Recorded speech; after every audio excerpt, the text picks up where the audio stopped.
Konnichiwa, Ryoko. Shitsumon ga arimasu ka?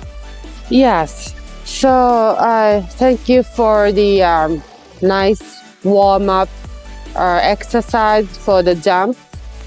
Yes, I was wondering how I can get rid of the fears and just pray for the good luck, like the good luck, or and then also to prevent the injury.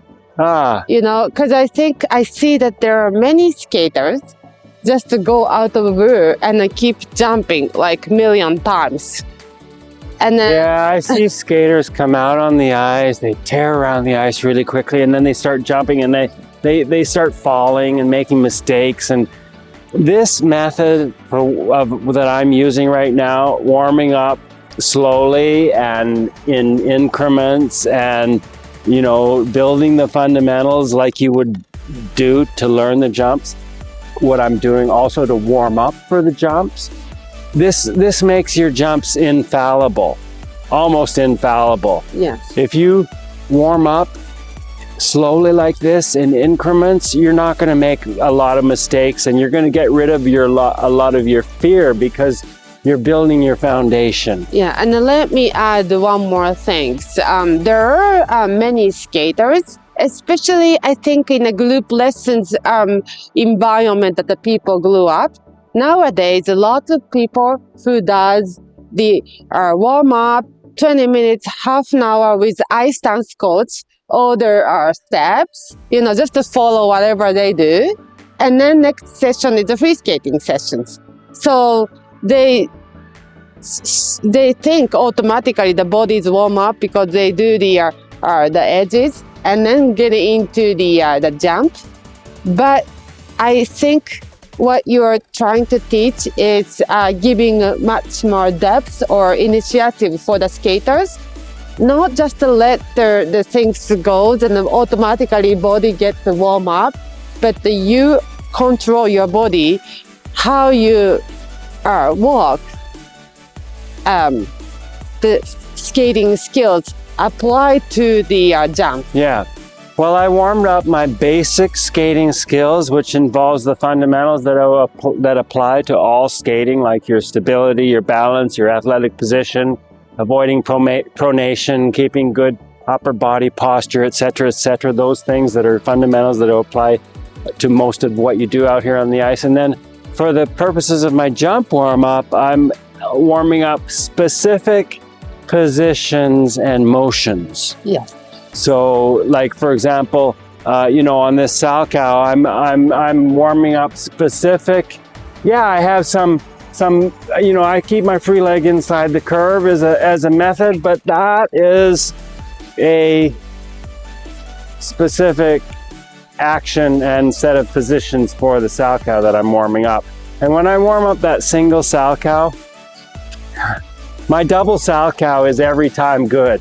Yeah, a little bit better or worse than others, but I'm not gonna fall or make a mistake on my double salchow. If I go do my double salchow, I'm gonna do it every time.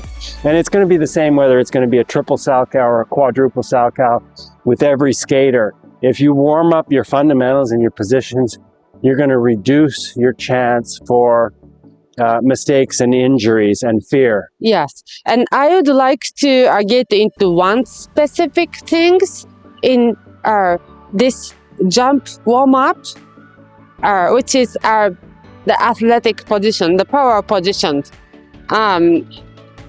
Because there are some skaters that they goes to like a knees in or like these positions.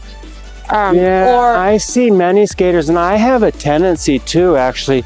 So I have to remind myself sometimes of, like for example on the salchow, sometimes I'll rise up and I'll be on a nice deep takeoff edge, but without very much bend. So we want to have not only the edge, but the athletic band in preparation for jumping. So I see a girl, last time I was skating over at Edogawa, she goes on tries to do her double salchow off a completely straight takeoff leg. So can you explain about the relationship between the ankle, knee, and hip? About the proper athletic position? Yeah, well, we want to divide the work, and we want to get all three of those joints working to help us jump. We're going to be able to jump higher if we bend all three of these joints. The same degree? Yeah. Well, a rule of thumb is that as I bend down, my lower leg will be parallel to my spine. Okay. So, yes. yeah. Mm-hmm. So skaters that don't bend their ankles enough and bend too much into the hips, you see my back is not parallel to my lower leg in this case. It's not so common for skaters to bend too much into their ankles and not enough into the hips. Although, actually, many skaters don't have good hip motion either. So, yeah, to be able to develop the ability to bend well and smoothly into all three of those joints and to coordinate that bend in such a way that it's smooth is going to immensely help skaters to jump better, to jump higher, Maybe that and might... to land more softly. Do you know that we have many skaters who does a hip replacement surgery? Yeah, right? yeah. There's So lots maybe of hip replacement the figure surgeries going skating on out there. didn't use so much hip motions before. Yeah. Yeah. Yeah, it's not only, you know, having this proper straightening on the takeoff and then bending on the landing, but having good figure skating technique, I think, is the reason for this. All these hip surgeries and hip problems is because skaters try to develop their technique off the ice. We see skaters doing jumps off the ice. You know, the technique that you use on the ice is different than the technique you use off the ice. So when you try to bring off-ice technique on the ice, you're going to have, you know, what we see, all these ugly positions that skaters get into on their landings. Briefly ugly positions, and then they quickly get into a nice position. But we often see on the landing of jumps ugly positions like rappy free legs and hips like way bent, and then they quickly get into a nice position after that. But it's that awkward, ugly initial landing impact position that can, I think, stress the joints. Well, actually, that's the trainer, the massage guy, that he said that if you have clean movements, beautiful movements, tend to less injured. Yes. Serious injured, right? Yes. Injury. And this is why I'm going through these warm-up fundamentals. We don't want to be impatient about jumping.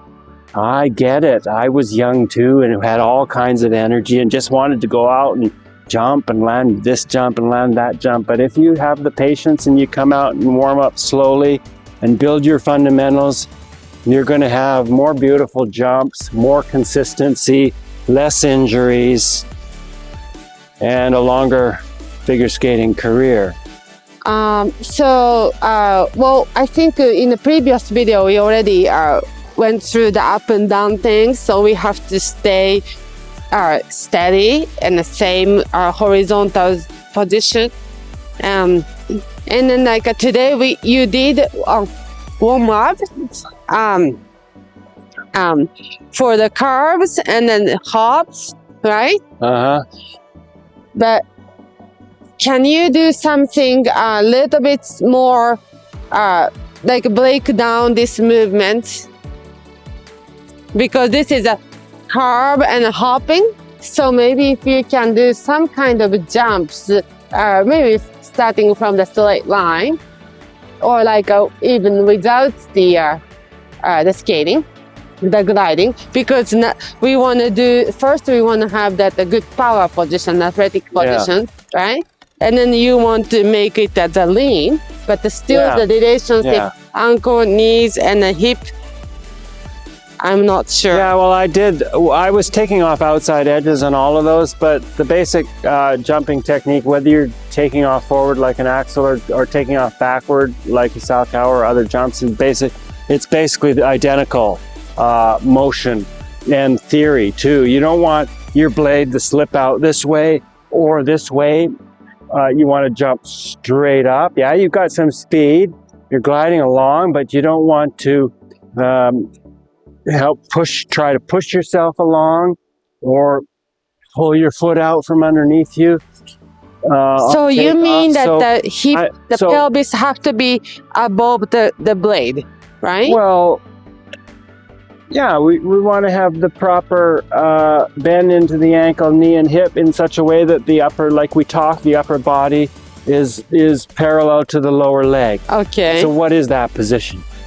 I don't know what's over what. I don't think about it in terms of what's over what. The pelvis. I just think about the way I think about it is that I'm bending all three of those joints in a coordinated way. And then where is your body weight on the sole of your foot, the foot? Oh, so the body weight under the sole of my foot is not dependent upon the position that I'm in.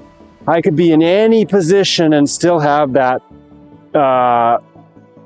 same contact of my foot. I'm basically using my whole foot as a stable platform. So I could fall back and have my weight on my heel. I could lean forward and have my weight on my toe. But basically, I'm trying to have my weight evenly distributed over the whole foot. So my whole foot is relaxing into the sole of my boot for stability and balance.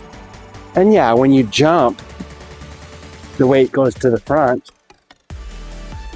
And then when you land on the front of your skate, but then you quickly, as you land, you establish the weight using the whole foot and skating on the middle of the blade. I think that's our control, like a very sensitive control of your sole of the foot. The little foot muscle makes your interesting movements very natural. Doesn't looks like all over. Looks like very controlled. It's a way of balancing. It's totally the way of balancing. I don't use my eyes to balance. I use the feeling under the sole of my foot. So we're going to take a break right now, and so that everybody can have their opportunity to go and press their shares and their likes and subscribe if they haven't already subscribed. And so we'll see you in the very near future back here on the ice rink, the happy place.